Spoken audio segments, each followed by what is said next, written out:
Chapter 13. Phantom Photographers. "How much did Keel pay you to say these things?" a middle-aged man with a cultured voice demanded over and over as he systematically called several of the witnesses named in my syndicated newspaper columns.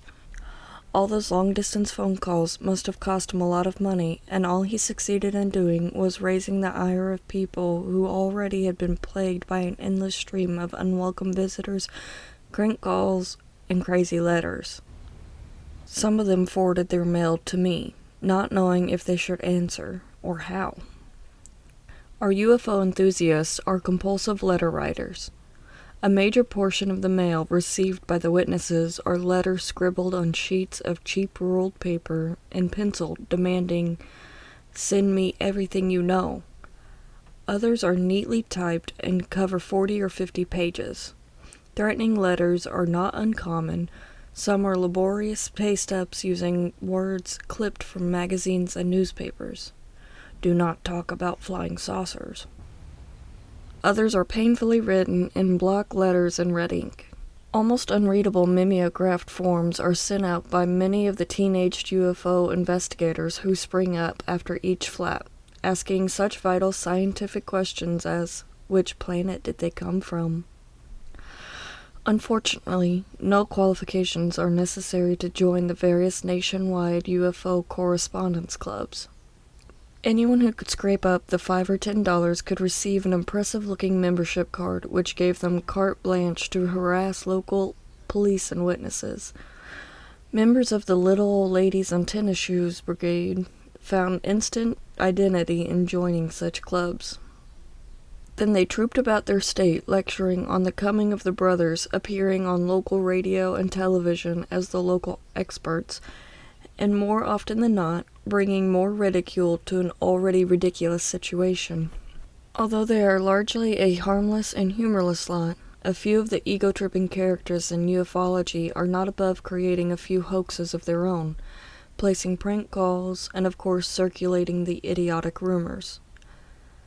Ivan Sanderson referred to them as neurots, short for neurotics.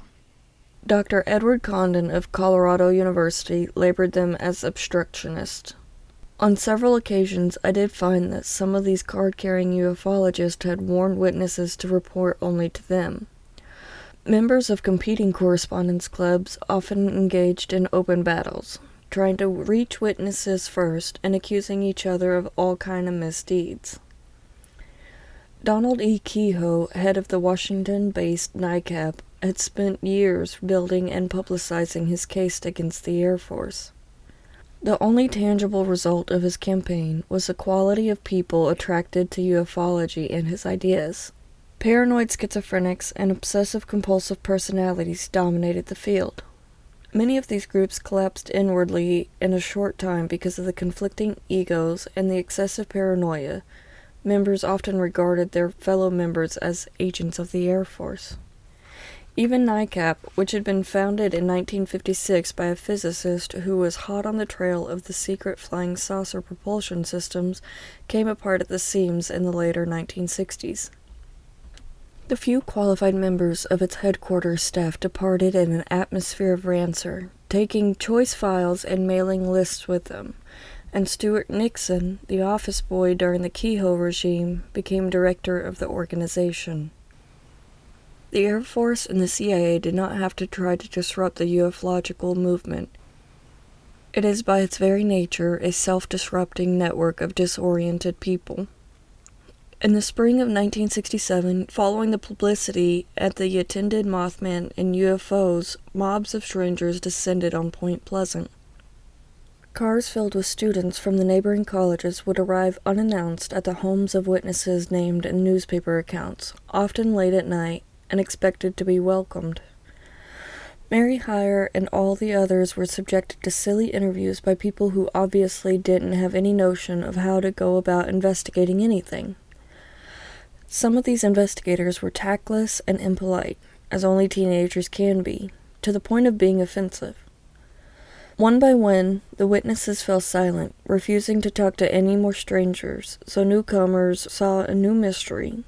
Someone had obviously ordered everyone in the Ohio Valley to shut up. While the reporters from all the neighboring cities were flocking to Point Pleasant and writing extensively about the UFO and monster sightings, the little local daily, the Point Pleasant Register, ignored the whole situation. When a girl on the Register staff was pursued by a UFO one night that spring, Mary Heyer printed the story in the Messenger. The young editor of the Register remained steadfastly anti-UFO throughout the fracas.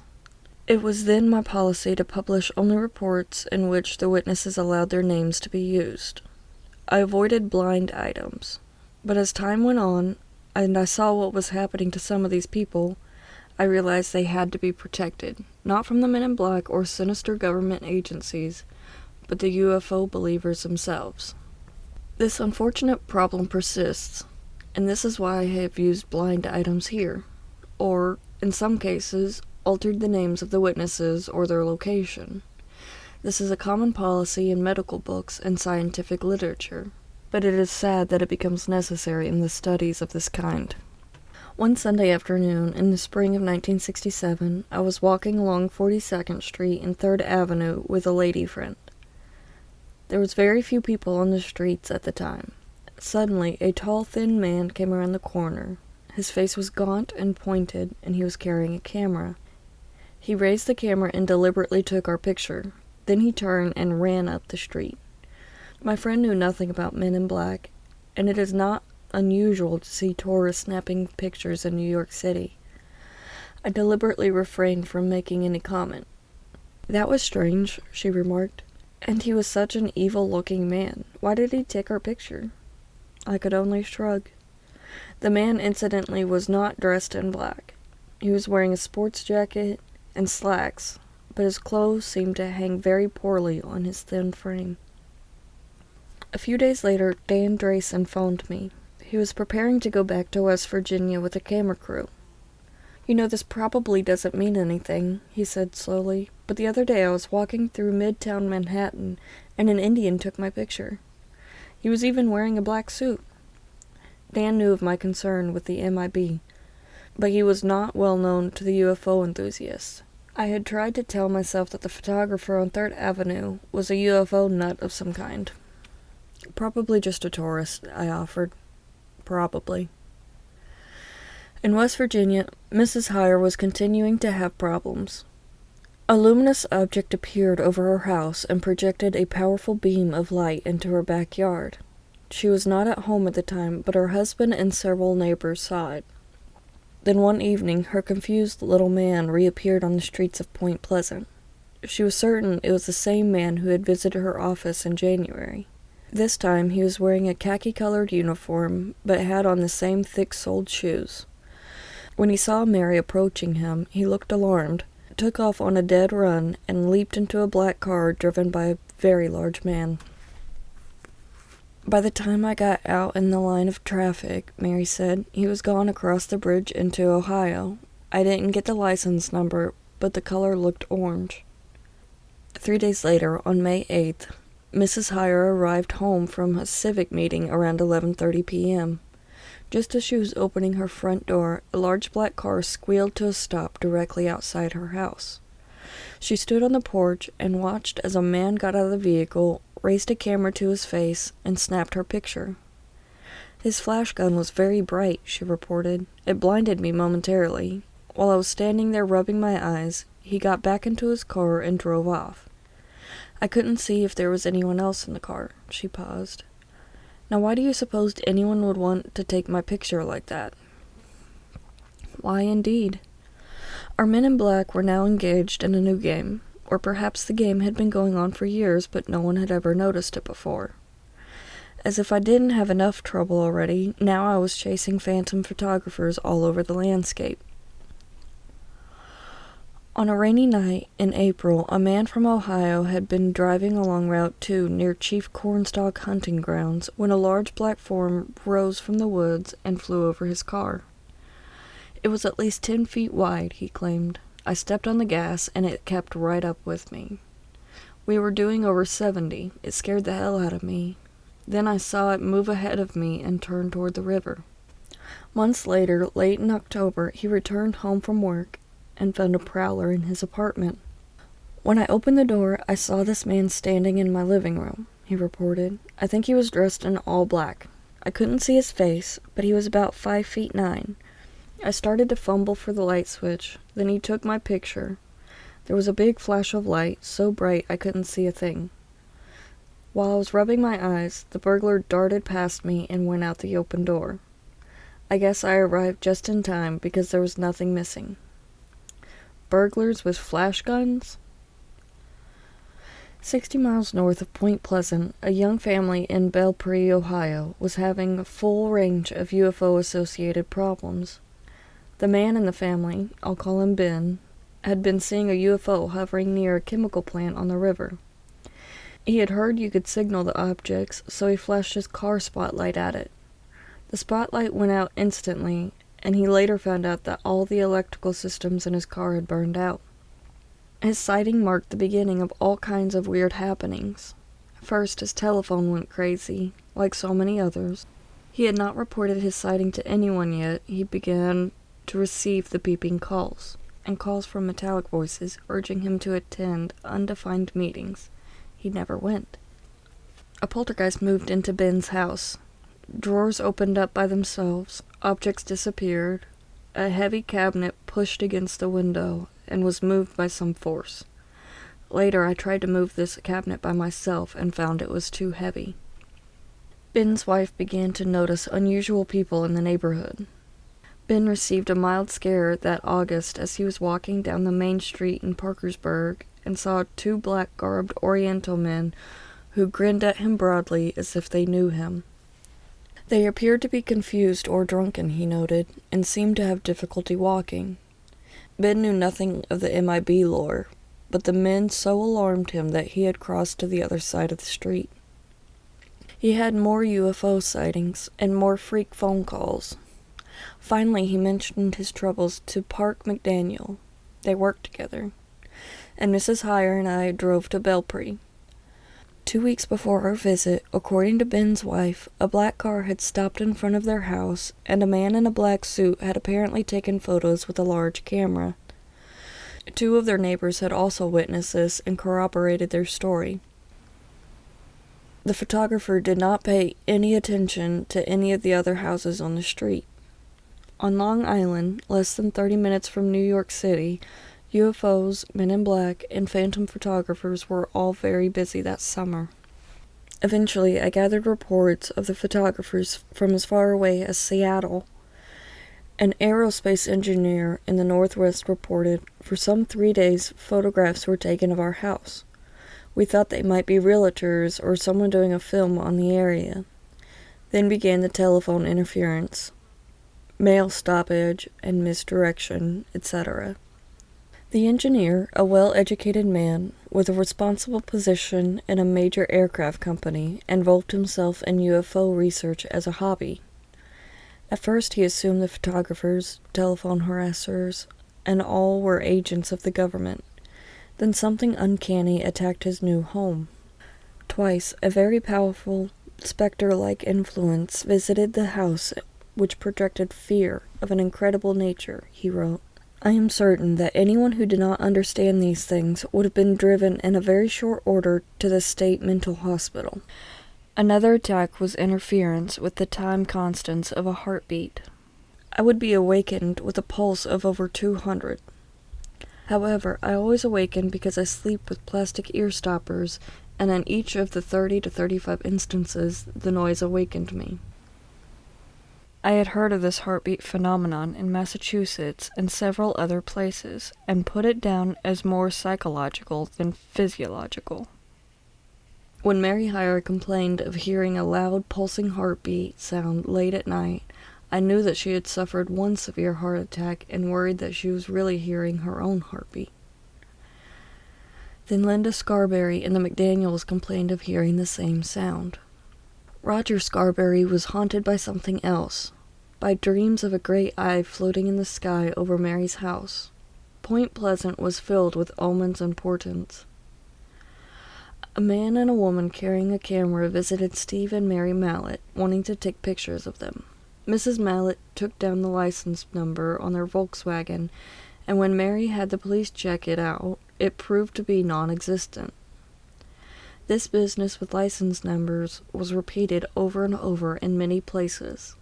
Witnesses would carefully note the plates on the black Cadillacs and mysterious panel trucks, but when the police ran a routine check, the computers would come up with a blank. When you consider the many millions of licenses issued in the United States, the odds against your being able to manufacture an unlisted number are astronomical. Yet our MIB always managed to come up with some unused numbers. There were more incidents of this type during the October 1973 wave. Phantom photographer reports have been rare in England, but in 1973, two leading British ufologists, Brinsley Lepore Trench and J.B. de Clare, came across an incident involving the Bogart family, who live in a forest near Maresfield, Sussex. The Bogarts' isolated cottage has been plagued with apparitions, strange sounds, and poltergeist activity, and a large number of low-flying luminous objects have been seen repeatedly in the vicinity. On more than one occasion, Miss Bogart alleges that she had been perturbed to find a yellow Volkswagen car, having smoked glass windows, following her discreetly at a distance. The Lair reports. Once this involved the vehicle slowly following her down to a woodland cart track leading her to Piltdown Lake, of then it stopping some distance from her, of two medium-sized individuals emerging and hurriedly taking photographs of her, and of the individuals quickly re-entering the car and driving off in the opposite direction. On another occasion, in Maresfield, the same vehicle, or one exactly similar, seemed to be curb crawling several yards behind her. Mrs. Bogart had no idea to whom the Volkswagen belongs, or why it should apparently follow her about in such a furtive fashion, nor why she should be so mysteriously photographed. If you review the thousands of UFO contact reports, you will find that many of them began with an appearance of an entity holding some kind of flashlight, which is shown directly at the witness. In cases in which the recipient was taken aboard a saucer, a light flashes and he is told that his picture has just been taken. In other instances, some of which have already been described, the entity approaches the witness and suddenly flashes a light at him, which causes paralysis. Woodrow Derenberger was among the very few contact claimants who did not describe such flashes. In trying to nail down the exact chronological order of events the contactee experienced, I found that the witnesses observed the flash first, then saw the entity approaching with some kind of flashlight. The second flash paralyzed them or rendered them unconscious. The phenomenon takes yet another form. The witness is stepping out of his door or getting out of his automobile when there is a sudden burst of light, like a flash gun going off. No photographer or camera is visible. There is no sudden paralysis or ill effects. The witness just scratches his head in bewilderment and goes about his business. However, those who see flashes have usually had psychic experiences previously. They have seen a UFO, a monster, or a ghost, or are gifted with ESP or precognition. In 1967, I was living in one of those glass buildings in Manhattan, part of a huge apartment complex. I was on a high floor facing an identical building across a small park, but I also had a splendid view of lower Manhattan. In the evenings, while hammering away at my typewriter in front of a wall-to-wall window, I began seeing sudden flashes of blue light in the space between the two buildings. At first, I assumed there was a photographer in the other building. Then I saw the same kind of flashes high in the air, further down the avenue. I watched them night after night. When friends were in my apartment, the flashes seemed to stop. I thought of them as psychic flashes, because very often my phone would ring immediately after I saw one. Later, I moved to another apartment on the other side of town with no real view of the sky, although my study faced a small courtyard favored by fighting cats and a few scrawny trees hopelessly battling for survival. There was no more psychic flashes until the summer of 1971, just prior to a major change in my life. Suddenly, there were brilliant flashes outside my window, although there were no photographers or people of any kind in the courtyard or across the way. A couple times I went down to the courtyard to see if I could find out what was causing the flashes, but there was no possible explanation. A month later, I was called to Washington, D.C. to serve as a consultant to the Department of Health, Education, and Welfare. I worked in the Capitol for a year, heading a special project under Elliot Richardson, then Secretary of HEW. I haven't seen any of those flashes since. Were they part of some subtle programming process? My life has gone through many abrupt changes, and each major change has been preceded by some form of inexplicable phenomena. In observing other witnesses, this also seems to be true in their lives. Are these things clues to a psychic force which controls us all?